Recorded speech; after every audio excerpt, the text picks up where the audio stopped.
네, 더불어민주당 윤건영 의원과 함께하는 슬기로울 정치 시간입니다. 어서 오세요. 네, 안녕하세요. 윤건영입니다. 네. 지난주는 의원님께서 해외 공관 국정감사 때문에 출장을 가시는 바람에 이제 한 주 건넜더니 어떻게 잘 다녀오셨고요? 네, 덕분에 잘 다녀왔습니다. 알겠습니다. 미국 다녀오신 거죠? 네, 그렇습니다. 그럼 관련 좀 질문부터 좀 드릴게요. 네. 뉴스 나온 게 지금 한국과 미국이 종전선언 문안까지 협의했다. 뭐 이런 보도가 나오는데 혹시 어떻게 파악하고 계세요?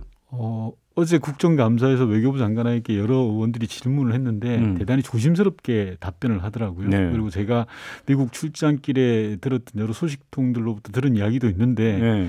아직은 수면 아래에서 여러 논의가 진행되고 있는 그런 단계인 것 같습니다. 그러니까 아직 그 합의는 아니고 협의가 되고 있는 거죠. 네, 네. 그러니까 하나 의미 있는 것은 그동안에 미국 행정부가 대외 정책에 있어서 한반도 이슈가 후순위였거든요. 근데 이제 그거 우리 정부가 종전선언의 필요성을 적극적으로 설득을 하면서 협의 단계로는 이끌어낸 것 아닌가라는 생각입니다. 오늘 보도니까 사키 그 백악관 대변인 네. 발언 보니까 이 한반도 문제 최우선 순위 가운데 하나다 이런 식으로 멘트했던데. 네, 네. 우선 순위를 올렸다라는 거에 있어서는 의미가 있다고 저는 보고 있습니다. 그러면 만약에 미국하고 종전선언 문안 합의가 이루어져서 채택이 되면 네. 그 다음에는 그 문안을 가지고 이제 북한하고 협의에 들어가는 겁니까? 순서가 그렇게 되는 건가요? 순리상으로 보면 그렇게 되는 거죠. 예. 예. 근데 아직 문안이라 어떻다라고 하는 거는 좀 너무 좀 빠른 이야기 같고요. 큰 틀에서는. 아, 그래요? 네. 알겠습니다.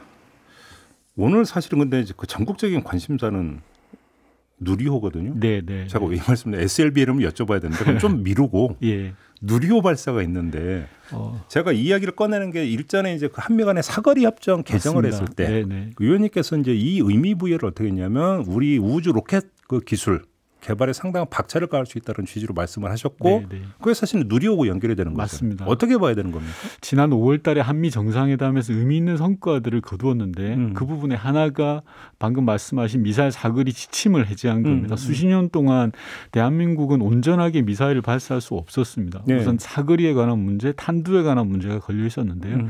그걸 한미 정상회담에서 해결을 했죠. 네. 그에 따라서 우리가 탄두나 미사일에 관한 사거리에 제한이 없다 보니까 우주로 가는 기술, 즉 우주 기술을 더욱더 개발할 수 있는 여건이 만들어지게 된 것입니다. 네네. 그 상징적인 게 바로 누리호고요. 예. 이제부터 저희가 독자적으로 우주 개발 기술을 다가서는 데 있어서 훨씬 더 유리한 고지에 왔다라고 보시면 될 것 같습니다. 그러니까 이제 과거에 있었던 건 이제 발사체 기술은 사실은 러시아 거였고 맞습니다. 이번에는 순수 이제 국산 네네. 이렇게 보면 되는 거죠. 네, 그렇습니다. 근데 저는 여기서 이제 이 점도 좀 있는 것 같은데 북한 같은 경우는 로켓 기술하고 미사일 기술은 똑같은 거고 우리는 로켓이라고 이제 계속 주장을 해왔잖아요. 네, 북한 네. 같은 경우가. 네.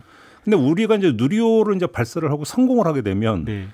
결국은 북한의 ICBM 개발 박차를 가하는데 오히려 또 이제 명분으로 활용을 하지 않겠습니까? 북한이. 일각에서는 그러한 부분들이 군비 경쟁으로 이어질 것이다라는 걱정들을 하고 있는 거죠. 네. 그런데 다만 분명한 것은 북한은 핵 개발을 통해서 유엔 제재를 받고 있고 유엔 안보리 결의를 위반한 것입니다. 네. 우리하고 좀 차이가 있는 거죠.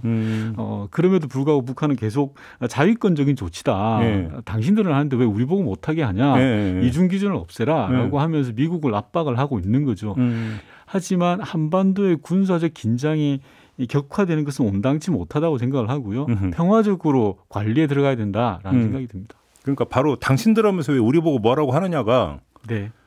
SLBM 갖고도 지금 그런 거 아닙니까? 북한이?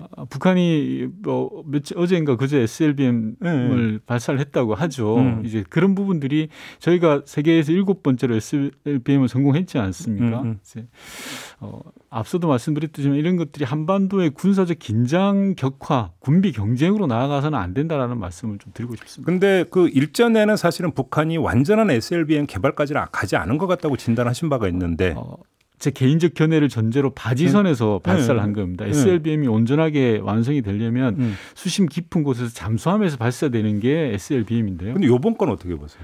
여러 가지로 아직 정확하게 한미 당국 전략 분석이 끝나진 않았습니다만 잠수함에서 발사한 것으로 보여진다라는 추측이 좀 많은 것 같습니다. 그래요? 네. 그러면 그 SLBM을 발사할 정도의 잠수함도 이미 개발이 끝났고. 아닙니다. 그런 대형 잠수함은 아니고요. 기존에 북한이 가지고 있던 잠수함입니다. 그래요? 네. 거기서도 쏠 수 있어요, SLBM? 네.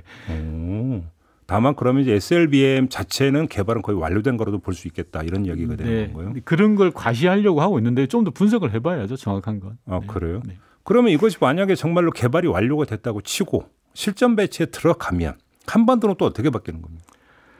이제 그런 부분들이 최근에 윤석열 후보, 홍준표 후보가 핵 배치 뭐 이런 이야기하고 좀 맞물리는데요. 네. 저는 좀 정말 심각하게 걱정되는 부분입니다. 한반도의 핵 배치 문제나 군비 경쟁 문제를 아이들 장난감 이야기하듯이 너무 편하게 이야기하시더라고요. 대한민국 야당의 수준이 저는 걱정되는데요. 미국의 국무부 수석 부차관보도 이야기했지만 뭐 실현 가능성이 없는 어설픈 주장이다라고까지 이야기했습니다. 핵 배치 관련해서는. 네. 한반도에 핵 경쟁이 일어나고 군비 경쟁이 일어나면 손해보는 건 우리나라밖에 없습니다. 경제에 심각한 영향을 미칠 거고요. 예. 수출 주도인 우리 경제는 일순간에 타격을 받을 수밖에 없습니다. 코리아 디스카운트는 심화되는 것은 물론이고요. 따라서 외교안보 이슈만큼은 좀 정치적 이익보다는 좀 국익을 생각했으면 좋겠고요. 네. 허황된 얘기로 좀 제발 국민들 현혹시키지 않았으면 칼춤 추지 않았으면 좋겠습니다. 망하면 국민의힘만 망하는 게 아니라 대한민국 전체가 망하는 일이거든요. 그런데 어제 지금 진행됐던 대구 경북 토론회 있잖아요. 국민의힘. 네네. 여기서 윤석열 후보가 또 어떤 얘기를 했냐면 미국이 SLBM을 한반도 인근에 운항하는 것. 네. 이 이야기를 했거든요. 그럼 이건 어떻게 평가를 해요? 정말 하나도 제대로 모르시는 거죠. 그래요? 한반도에 전술핵을 배치한다든지 이렇게 되면 동북아 지역의 군비 경쟁은 불보듯이 뻔한 거 아니겠습니까? 네. 일본이라든지 중국을 자극할 수도 있고요. 한반도를 화학구로 만들겠다는 정말 위험천만한 발상이라고 생각합니다. 그래요. 알겠습니다. 이번에 좀 이제 국내 정치 이야기로 좀 넘어가겠는데요. 네. 어제 그 경기도에 대한 두 번의 국감을 혹시 좀 지켜보셨습니까, 의원님? 봤습니다. 어떻게 평가하세요? 국민 입장에서는 국정감사답지 못했습니다. 국회가 대기관으로서 국민을 대신해서 하는 게 감사인데 네. 일종의 청문회가 돼버렸습니다. 그것도 청문회도 깔끔한 청문회가 아니라 지저분한 청문회가 됐죠. 국회의원들이 자기 질문만 하고 답변 안 주는 게 아주 좀 이게 졸졸한 짓이거든요. 그렇게 하거나 좀 구태연한 방법들이 다 동원됐던데 저는 국민의힘이 다소 멍청한 선택을 했다 생각을 합니다. 국정감사 본연의 취지로 나갔더라면 하는 생각이 들고요. 왜 근데 그걸 멍청하다고까지 평가를 하시는 거예요? 창과 방패의 대결이었습니다. 근데 그 창이 방패를 뚫지를 못했어요. 뚫지 못한 이유는 첫 번째로 창 끝이 정말 무디였어요. 준비를 정말 안 하셨더라고요.